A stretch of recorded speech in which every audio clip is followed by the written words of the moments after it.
Karen figured tearing up my retirement lawn was harmless entertainment, right up until she learned what happens when you mess with an electrician who knows exactly how deep concrete foundations go. For 3 straight months, this entitled maniac treated my corner lot like her personal shortcut.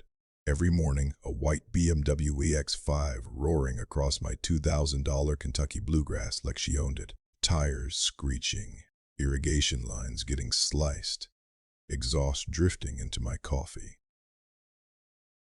That wet, ugly crunch of work and hope flattened under German engineering. I tried talking to her. She threatened me. I put up signs. She destroyed them. I called the police. Civil matter. What Karen didn't know was that I'd found something very interesting about where my property line actually ended and where her daily route began. One strategically placed concrete ballard later, her $80,000 BMW became expensive modern art. Criminal charges, divorce papers, public humiliation. And that was only the beginning of how this psycho neighbor torched her entire life. Tell me in the comments, what would you do if someone kept destroying your property? Drop a flag emoji and tell me where you're watching from. Now let me tell you about the American dream that turned into a 3-month nightmare. I'm Marcus Thompson, 52, a union electrician who spent 30 years installing power systems everywhere from shopping malls to hospitals. My specialty was making sure things stayed exactly where they belonged. Concrete bases for poles, underground cable runs, permanent installs that could take whatever Mother Nature threw at them. After decades of overtime and holiday bonuses, I finally bought our corner lot paradise in Millbrook Heights. My wife, Sarah, 26 years together, was fighting early-stage Parkinson's. Her world had been shrinking. Long drives were hard. Her garden, the thing she loved most, was getting harder for her to tend. This lawn was supposed to be our sanctuary, a place to breathe. I spent big to make it perfect. Premium Kentucky bluegrass, underground irrigation with electrical timers. I wired myself. Soil amendments that smelled like rich chocolate cake. Every morning I'd step outside with coffee, listen to the soft hiss of sprinklers, and watch something beautiful take root. Then Karen Whitmore decided my yard was her racetrack. Picture your worst HOA nightmare. Now add a BMW. Now multiply by psychopath. Karen was 48, with expensive highlights and an attitude that could curdle milk. She lived in the neighborhood's biggest McMansion with her husband Derek, owner of Whitmore Construction, the company that built half of Millbrook Heights. Karen drove a white BMW X5 with the vanity plate Karen W, because subtlety was apparently illegal in her world. The first time I saw the tire tracks carved to my corner, I figured it was an honest mistake. Deep ruts through grass that hadn't even established. Raw earth torn open, rubber stink hanging in the air. Day 2, same tracks, same time, same deliberate cut. Day 3, I installed a security camera. Bingo! Every morning at exactly 7:47 a.m., Princess Karen would whip around the corner, gun it straight across my property to save herself a 30-second detour, and blast off like she was late for a royal appointment. The footage was crystal clear, perfect evidence of someone who believed rules were for other people. So I walked over like a civilized adult. "Excuse me, Mrs. Whitmore. I'm Marcus, your new neighbor. I notice you've been cutting across my—" "It's a free country," she snapped, not even looking up from her flower beds. "Maybe don't plant so close to the road if you can't handle a little traffic." My electrician brain started doing calculations it had no business doing in polite conversation. "Ma'am, that's my property. I have survey stakes." She spun around with a smile that belonged in a horror movie. "Are you threatening me? Because my husband built this neighborhood. I'm on the HOA board, and you're about to learn how things work around here. I'd be very, very careful about making accusations." She said very twice, like she was teaching physics to a 5-year-old. I walked back home, my work boots crunching on the gravel like a countdown. Sarah watched from the window, worry in her trembling hands. That night I pulled out my code books and started researching, because 30 years of permanent installs teaches you something Karen clearly didn't understand. When you pick a fight with someone whose whole career is making things stable and immovable, you'd better be sure you're standing on solid ground. Because I was about to teach her the difference between a temporary inconvenience and permanent consequences. Physics always wins. 30 years of electrical work also teaches you how to solve problems with precision and patience. That weekend I made my first tactical move. At Tony's Hardware, I loaded up on low-voltage landscape lights, motion sensors, and enough weatherproof wire to light up a small airport. The smell of copper and insulation felt like home. Countless job sites. Countless problems solved. If Karen wanted to use my property as her speedway, she was getting the full Broadway treatment. I spent Saturday and Sunday installing what I call it privately, the courtesy lighting system. 8 motion-activated floodlights, spaced every 6 feet along my property line, tuned to trigger on anything bigger than a house cat. Every connection was watertight, code-compliant, and built to last 20 years. I knew the rules. Residential low-voltage lighting doesn't require permits in most areas, which makes it a beautiful, legal way to protect what's yours. Monday morning, 7:47 a.m. on the dot, Karen's BMW screams around the corner, hits the first sensor, and boom, 8,000 lumens of pure white light turns her windshield into a miniature sun. The shriek of her brakes was better than coffee. She sat there for half a minute, probably seeing stars, then stomped on the gas and plowed through anyway. Tuesday, same light show, but this time she leaned on the horn, like she was announcing the apocalypse. Curtains twitched up and down the block. Wednesday, I added a professional sign, Pyrofate, property, electronic surveillance, right where she couldn't miss it. That's when Karen declared war. Thursday night, I'm settling in for the 1100 news when my security system starts chirping. On camera, Karen, dressed head to toe in black like a suburban ninja, kicking over my lights with the raw emotion of a toddler mid-meltdown. The infrared footage caught everything: her face twisted with rage, her designer shoes connecting with about $800 worth of equipment, and the exact moment she noticed the little red recording light blinking back at her. Here's where my background saved me again. I didn't just install lights, I installed a backup battery system. The same concept hospitals use for emergency lighting. If the main power got cut, the backup would keep my secondary cameras rolling. So while Karen destroyed the primary system, the backups captured every kick, every curse, every second of deliberate vandalism in high def. Friday morning, an HOA complaint appeared in my mailbox. Excessive lighting, disturbing neighborhood tranquility, creating safety hazards. Signed by Karen Whitmore, HOA treasurer. The paper fell cheap in my hands, like the argument itself. I filed a vandalism claim with my insurance. Then I called Tony. "Marcus, you beautiful genius," Tony said in his thick Brooklyn accent, power tools whining in the background. "This crazy broad's been collecting enemies like baseball cards. Half the neighborhood's been in here complaining about her." That afternoon, Tony introduced me to Mrs. Patterson, 78 years old, sharp as a new wire stripper. She'd been documenting Karen's reign for 2 years in a little spiral notebook with the discipline of an engineer. "She filed complaints about my bird feeders," Mrs. Patterson told me, sliding a plate of homemade chocolate chip cookies across the counter. "Said they attract vermin and lower property values. Last week she tried to get my mail carrier fired because he cut across her lawn to avoid her sprinklers. Then the insurance investigator came out to assess the damage. These guys don't just glance at broken lights. They measure, document, and scrutinize like building inspectors." He checked my corner markers, paused, and said, "Mr. Thompson, you may want a professional survey. These markers look significantly off." I felt that metallic taste of anticipation.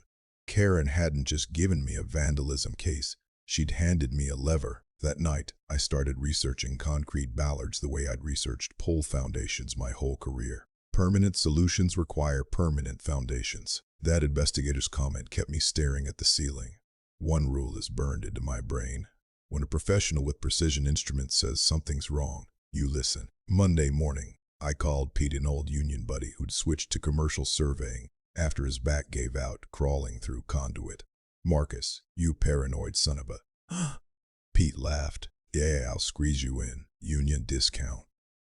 While I waited, I did my own digging. At the county clerk's office, under buzzing fluorescent lights and that stale smell of old paper and floor wax, I pulled the files. What I found made my hands shake. The original 2019 survey showed my property line running a full 12 feet farther east than my current markers indicated. And then there was an amended survey from 2020 signed by Derek Whitmore, licensed contractor, with a bland note about correcting measurement errors for municipal compliance. Correcting errors, my ass. Derek hadn't corrected anything. He'd moved the line. Wednesday, Pete and his crew arrived with equipment that made my laser level look like a toy. Measure, remeasure, document. Pete checked his readings again, then stared at me. Jesus Christ on a cracker, Marcus. You own 18 feet more than those fake markers show. This whole corner where NASCAR Karen plays, it's been yours the entire time. Then he pointed at Karen's landscaping pride and joy. See that fancy retaining wall? Decorative stonework. The whole thing sits 4 feet onto your property. Cost her 15 grand. Easy. Illegal since day one. The puzzle snapped together with the same satisfaction as finding a hidden short after hours of testing. That evening, Karen must have spotted the survey flags because she marched across my driveway in stilettos like a one-woman invasion. What the hell is this? She snarled, waving at the orange paint like it offended her personally. You can't just magically move property lines because you're having a breakdown over normal neighborhood traffic. I handed her Pete's official report, heavy paper with real authority. Mrs. Whitmore, according to a licensed surveyor, you've been criminally trespassing on my property every single morning for 3 months, and your retaining wall is on my land. Her face shifted to colors like a malfunctioning traffic light. That's impossible. Derek built this development. He knows exactly where every property line. Oh, he does, I said, smiling. The 2019 survey shows it clearly. The corrected 2020 version has his signature all over it. Instead of backing down, she stepped in close, voice dropping to a hiss. You stupid blue-collar piece of trash. You think you can waltz into our neighborhood and make demands? Derek and I own this place. We decide who belongs, and people who cause problems for us. Life gets very, very difficult. Perfume and venom thick in the air. When she stormed off, I made 2 calls.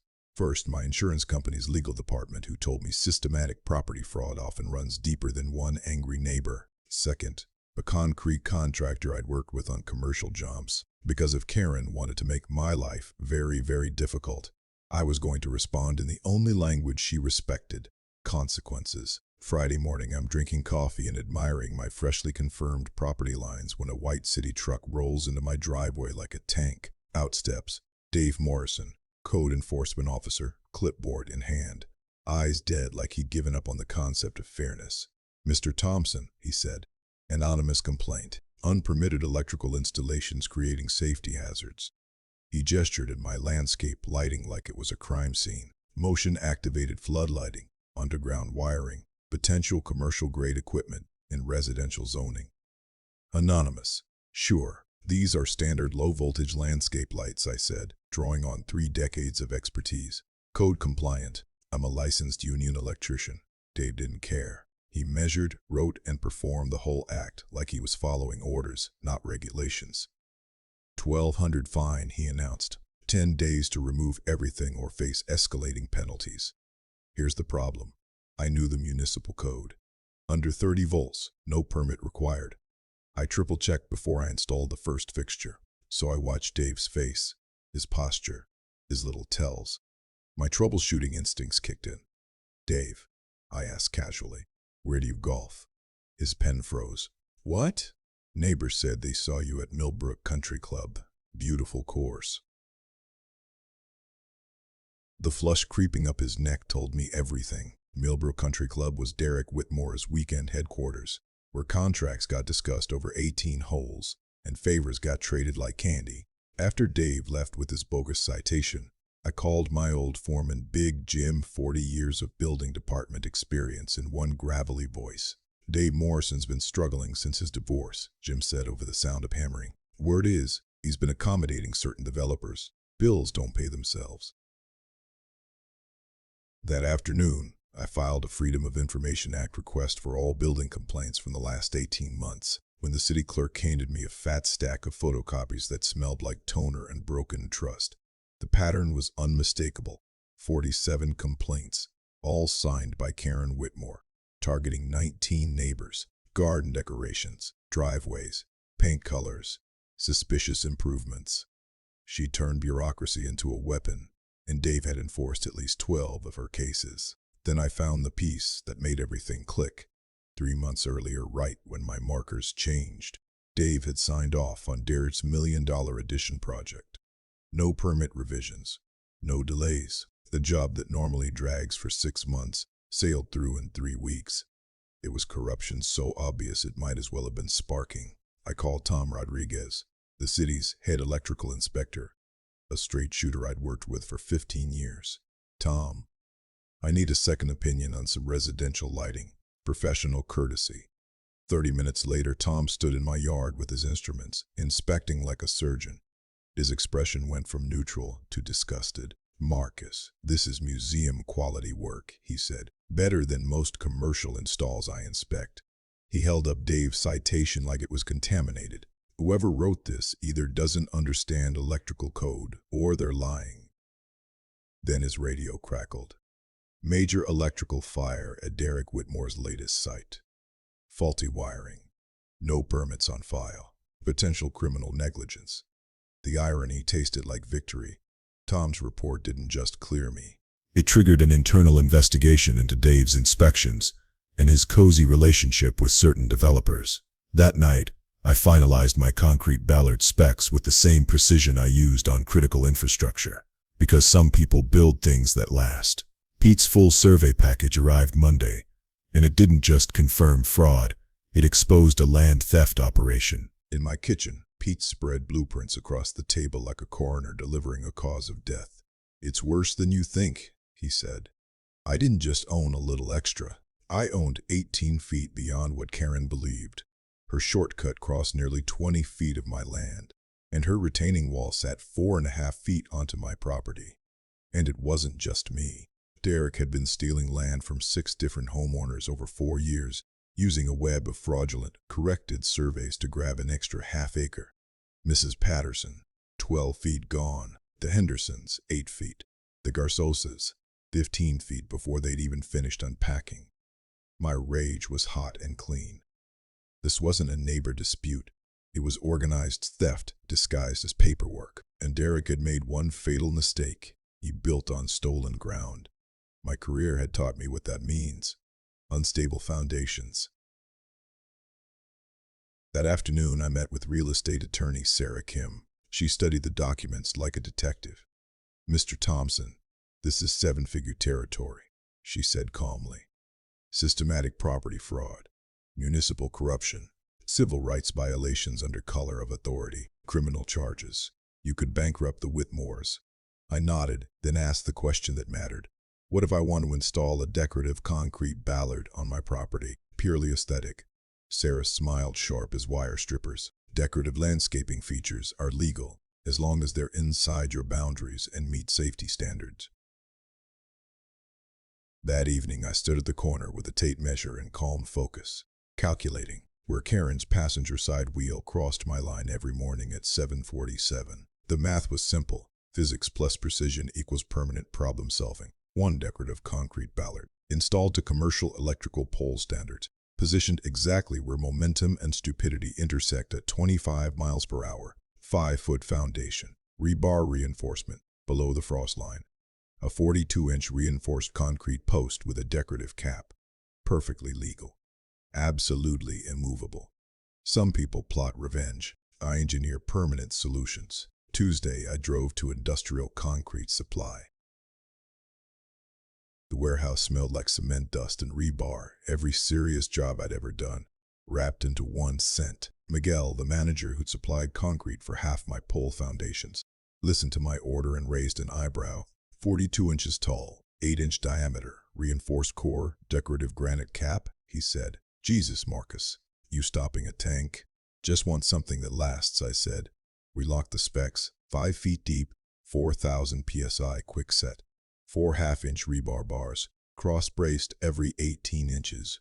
Wednesday, Sarah Kim helped assemble the legal side. Survey testimony lined up, insurance documentation organized, evidence packaged like a case file. But I didn't rely on paperwork alone. Backup systems matter. Mrs. Patterson rallied the neighborhood into what she proudly called the Millbrook Neighborhood Defense Committee. Tony's Hardware became our unofficial headquarters. Motor oil, metal shavings, and the electric buzz of neighbors who were done being bullied. "That woman's terrorized us for 4 years, Dave Henderson told me. If you can stop her, you've got my full support." The Garceses offered their security cameras.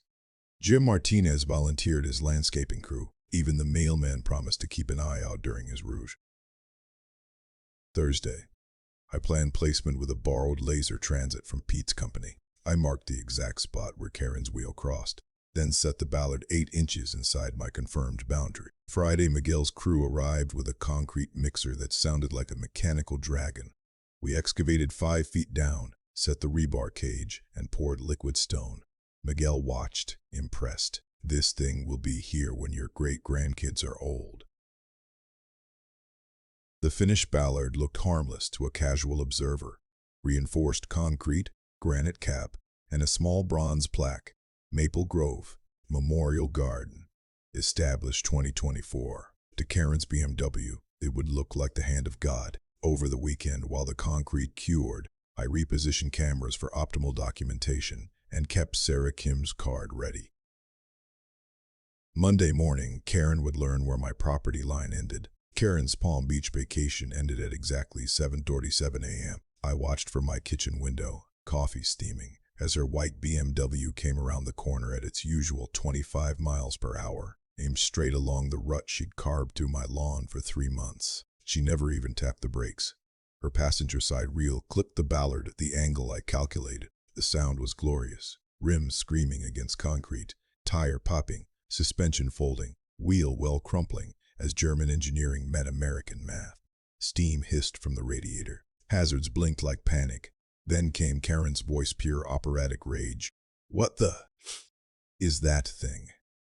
I stepped onto my porch like a man enjoying a better-than-average Monday. "Good morning, Mrs. Whitmore. That's a decorative garden feature. I installed it while you were away." She exploded out of the BMW.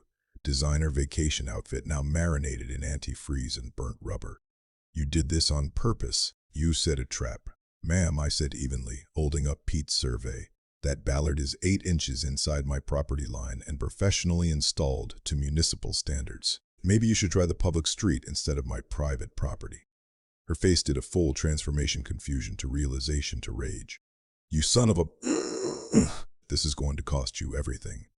And then she made her first mistake. Instead of calling her insurance or a tow truck, she called the police and demanded I be arrested for booby-trapping and attempted vehicular assault. Officer Rodriguez arrived about 20 minutes later, looked over the scene, and measured the ballard's distance to the property line with the same kind of laser precision Pete used. "Ma'am," he said, "this appears to be a decorative landscaping feature on private property. Do you have permission to drive on this gentleman's land?" Karen puffed up. "I don't need permission. I've been using this route for months. He can't just change the rules." Officer Rodriguez sighed the way tired adults sigh at toddlers with car keys. "Ma'am, driving on private property without permission is criminal trespassing. The owner can install landscaping features within his boundaries." Karen yanked out her phone and called Derek on speaker, scrambling for rescue. "Derek, get down here right now. This blue collar destroyed my car." Derek's voice came through, sharp and stressed. "Jesus Christ, Karen, what did you do now?" "I'm in the middle of a code enforcement investigation. Handle it yourself." He hung up. The humiliation hit her harder than the ballard. Officer Rodriguez finished the report. "No charges. Driver error on private property. Insurance responsibility on Karen." The tow truck hauled away the crippled BMW, leaving behind coolant stains and the lingering scent of defeat. Karen stood in my driveway and whispered, "This isn't over." She meant it. That evening, Mrs. Patterson threw an impromptu ballard appreciation party in my backyard. Barbecue smoke, neighbors laughing, the exact opposite of Karen's meltdown. The war wasn't over, but the first battle belonged to physics, documentation, and knowing your boundaries. Karen's "this isn't over" turned out to be a declaration of total war, and like most people who mistake power for immunity, she started making the kind of choices that turn disputes into felonies. Wednesday afternoon, I was replacing a sprinkler head damaged during Karen's crash when Mrs. Patterson hurried over like she was carrying state secrets. "Marcus, you need to hear this," she whispered, holding up her phone. "I recorded Karen this morning. Grainy video. Perfect audio. Karen pacing her driveway, screaming into her phone. I don't care what it costs. I want that thing gone by Friday, and I want it to look like an accident." Mrs. Patterson swiped to another clip. Karen again, voice lower, nastier. "Make it look like emergency utility work. Gas leak, water main break, whatever. I'll handle the paperwork with the city." Now it wasn't just vandalism, it was a fraud plan. Thursday morning, an excavator rolled down Maple Grove Avenue, yellow paint and fake authority. The operator looked like he learned heavy machinery somewhere uncomfortable. I started calling utilities. Gas company, no emergency work scheduled. Water department, nothing on the books. Electric company, all crews downtown. Karen's utility work was as real as her amended survey. I posted up with my phone recording as the excavator approached my Ballard. The operator hesitated, scanning the street like he expected sirens. Then Karen appeared, stomping across my lawn in designer boots, pointing like a general. Right there. Make it look like you're repairing a gas leak. I called 911. I have someone operating heavy machinery on my property without permission. They're claiming utility work that no utility company authorized. Police arrived fast, 2 patrol cars and a supervisor, just as the excavator's bucket touched the Ballard and threw sparks for the B.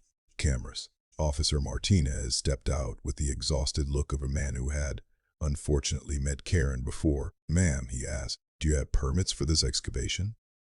Karen tried innocent confusion. "Officer, this is emergency utility repair. Gas leak detection." "Which utility company?" She froze. Officer Martinez radioed it in. "No permits, no scheduled work, no gas leak." Then the operator, staring down charges, decided he liked freedom. He played a recording from his phone. Karen offering him $10,000 cash to accidentally damage my landscaping and make it look like legitimate utility work. Her voice was unmistakable. "I don't care if it's illegal. I want that concrete monstrosity gone, and I want the old man to pay for it." Handcuffs clicked around Karen's wrists. The charges stacked up: fraud, conspiracy to commit vandalism, impersonating utility authority, criminal trespassing, attempted bribery of a municipal contractor. And then it got worse. The operator said Derek had helped plan it, providing fake utility letterhead and municipal work orders. As Karen was loaded into the patrol car, she spit one last threat at me through clenched teeth. "You have no idea what you've started, you pathetic blue-collar piece of garbage." I did. I'd started the collapse of a criminal operation that had bullied this neighborhood for years. That evening, local reporter Janet Williams knocked on my door, eyes bright with the scent of a story that could feed a career. The next city council meeting was standing room only. Nearly 200 residents in a room built for 50. 3 local TV stations set up cameras. Fluorescent lights buzzed overhead like angry wasps. Karen arrived late with a legal team that probably cost more than my retirement account. Her lead attorney, Richard Pimpton, walked like he'd never lost a case against working people. City Council Chairman Bob Mitchell called the meeting to order, looking like a man bracing for impact. "We're here to address property boundary disputes and municipal code enforcement practices in the Millbrook Heights development." Pimpton rose like he was addressing the Supreme Court. "Chairman Mitchell, my client has been the victim of targeted harassment by Mr. Shaw Thompson, who deliberately created dangerous obstacles on public thoroughfares to cause property damage and personal injury. Expensive words, cheap lies. Furthermore," Pimpton continued, "Mr. Cruel, Thompson's so-called decorative Ballard is an attractive nuisance and public safety hazard that the city must remove immediately." Councilmember Sarah Gonzalez leaned forward. Mr. Gonzalez leaned forward. "Pimpton, are you claiming a landscaping feature installed 8 inches inside private property boundaries is a public hazard?" And then Pimpton made his fatal mistake. The location of that obstacle was specifically calculated to cause maximum damage to vehicles using the established traffic pattern through the area. A murmur rolled through the crowd like thunder. He just admitted Karen's established traffic pattern involved driving across my private property. I stood. "Chairman Mitchell, may I present evidence?" Attorney Sarah Kim had assembled a presentation so clean it could have been used in a courtroom tomorrow. Surveys, footage, citations, timelines, not emotion math, documentation, and proof. First, Pete's survey on the big screen. When the true boundaries appeared, the room collectively gasped.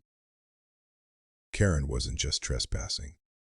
The Whitmores had been stealing land from 6 families for 4 years. "As you can see," I said, pointing at the overlay, "the Whitmore family systematically altered property boundaries for their benefit while weaponizing municipal code enforcement against neighbors." Then came the footage. 3 months of Karen's BMW cutting my corner, her nighttime vandalism of my lights, and finally the excavator incident, complete with her recorded bribe offer, booming through the room speakers. When the audio hit, "I want that concrete monstrosity gone and I want the old man to pay for it," the crowd erupted. Applause, shouts. Someone yelled, "Lock her up." Councilmember Patricia Williams raised a hand for quiet. "Mrs. Whitmore, do you have anything to say in your defense?" Karen stood like she expected a crown. "This is a conspiracy," she shrieked. "A blue-collar conspiracy to destroy successful people who built this community. They're jealous of what Derek and I have accomplished." Silence followed, heavy, absolute. She just showed everyone exactly who she was, on camera, in front of 200 witnesses. Then a woman stepped forward from the back of the room. "Mrs. C. Whitmore," she said, calm as a door closing. "I'm Agent Patricia Rodriguez, Federal Bureau of Investigation." Karen's face drained. "We've been investigating municipal corruption connected to construction fraud. Your case provided valuable evidence. Your husband's company has been altering property surveys across 3 counties, with municipal code enforcement officers providing cover in exchange for personal favors. We estimate the property theft at over $2 million. Chairman Mitchell brought the gavel down like a verdict. "The city of Millbrook officially supports Mr. Thompson's property rights and apologizes for municipal code enforcement irregularities. All fines and citations against Mr. Thompson are dismissed." Karen's meltdown belonged on reality TV. "You'll all regret this. This corrupt town will pay for protecting this pathetic loser." Security escorted her out as the room broke into applause that lasted longer than her marriage would. 6 months after the town hall meeting that ended Karen Whitmore's criminal empire, "My morning coffee tastes sweeter than ever. Justice has a flavor." Karen pleaded guilty to federal fraud charges. The deal saved taxpayers a trial and cost her everything that mattered. 18 months in federal prison, 3 years probation, and $53,000 in restitution to the neighbors whose land she'd stolen. Her McMansion sold for $9,000 below market value, and every dime disappeared into legal fees and compensation. Derek got 3 years federal time for contractor fraud and permanently lost his construction license. The FBI investigation My Little Ballard helped kick open uncovered a property theft network spanning 4 counties, 17 municipal employees, stealing over $2.3 million in land value from working families. Sometimes one stubborn act knocks over an entire rotten structure, but the best win wasn't seeing Karen in handcuffs. It was watching Millbrook Heights turn into the neighborhood it was supposed to be. I donated my entire $38,000 settlement to create the Millbrook Neighborhood Justice Fund, offering free legal resources for residents dealing with contractor fraud, property disputes, or municipal corruption. Mrs. Patterson became our volunteer coordinator, bringing the same meticulous note-taking that helped take Karen down. Our first case helped the Martinez family recover $22,000 from a roofing scam. Our second stopped a developer from stealing playground space from the elementary school. Our third backed elderly residents targeted by predatory contractors. Knowledge shared becomes power multiplied. Sarah's change has been the most beautiful part. Once the stress finally lifted, her Parkinson's symptoms stabilized dramatically. She planted an herb garden beside my famous Ballard, where rosemary and thyme mix with the quiet satisfaction of victory.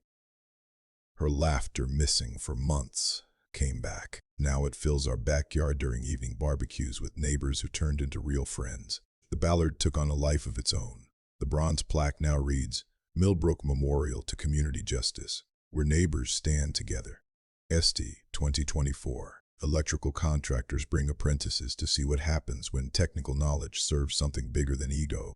Property rights organizations use our story in training seminars. Law schools teach our case as grassroots legal strategy done right. Tony's Hardware became a true community hub. He runs monthly workshops on property rights, evidence documentation, and basic legal procedures. Turns out our block was full of teachers, accountants, nurses, and craftspeople whose skills combined could solve almost anything. The Garsusas used their settlement to open Ballard Cafe, now our weekly gathering spot, where community business gets handled over exceptional coffee and Maria's homemade empanadas. Dave Henderson started the neighborhood watch that wiped out petty crime. Even our mail carrier, after years of Karen's harassment, now stops in for coffee and updates on whatever we're fixing next. Me?